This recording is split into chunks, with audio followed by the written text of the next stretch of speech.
Slav evar baş hevanlo hevidarım hu başın. Tam divê demê de çi hat serê dewleta Tirkiye ku mîna ku kevir li serî bikeve ji nişkeva ve ceniqî û xwast bi Kurdan re bikeve nava tevkîliyê. Çima? Sebep çi ye? Di arîfeya şerê sêyemî cîhanê de yan jî tam di navenda şerê sêyemî cîhanê de Tirkiye li xwe var qiliye em dibêje bi zimanê serhedê. Dixwaze xwe nêzê Kurdan bike, dixwaze bi wan re projeyên nû dest pê bike û helbikî jî em dizanin tevgera Kurd ev bi salan e hewl dide li Tirkiye paradigmaya demokratîk bide bicihkirin. Li Tirkiye mafê Kurdan û Tirkan bibe weke hev, sistemek nû li Tirkiye ava bibe. Di vê çarçovede Kurd, Kurdistanî bigêjin mafê xwe ê netewî. Ew jî navê wî Tirkiyeyeke demokratîk bû. Lê heta niha ev proje pêk nehat, dewleta Tirkiye tu car Kurd ciddî negirtin, projeya Kurda ciddî negirt û xwe nêzê Kurdan nekir. Niha hêzên navnetewî ketine tevgerê li rojheta navîn şer gur biye, İsraîl birda wê de êrişê ser Lubnanê dike, êrişê ser Gaza dike, êrişê ser İranê dike, coğrafya xwe berfirehtir dike. Dewleta Tirkiye jî hewl dide sînorê xwe berfireh bike, ber bi Îdlibê ve diçe, Rojavayê Kurdistanê dagir dike, dikeve başûrê Kurdistanê. Ev hewldan hemî têkçûna peymana Lozanê ye.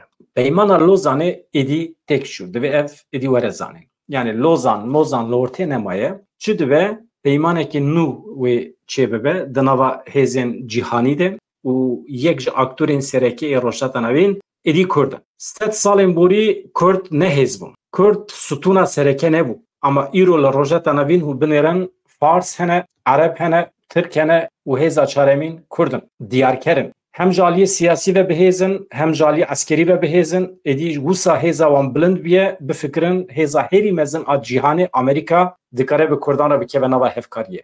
Ev guherîn destpêkeke nû ye, rûpeleke nû ye. Di dîroka Kurd û Kurdistanê de tiştekê nû ye. Tevgera azadiya Kurd niha di nava guftugûyekî de ye. Û meyla tevgera azadiya Kurd hêdî hêdî zelal dibe. Ez bawer dikim tirêna tevgera azadiyê êdî çû. Dewleta Tirkiye niha hewl dide xwe bigîne vê tirênê ama dereng ketiye. Dereng ketiye. Çünkü goh neda daxwazên Kurdan. Goh neda projeyên Kurdan ên maqûl. Ji vir û pêve êdî Kurd ketine nava projeyeke nû. Çi ev proje? Di encama vî şerê sêyem ê cîhanê de sedî sed Kurdistan ava dibin. Belkî ne tenê Kurdistanek, sê Kurdistan ava bibin. Avabûna Kurdistanên nû li rojheta navîn êdî ne xeyale.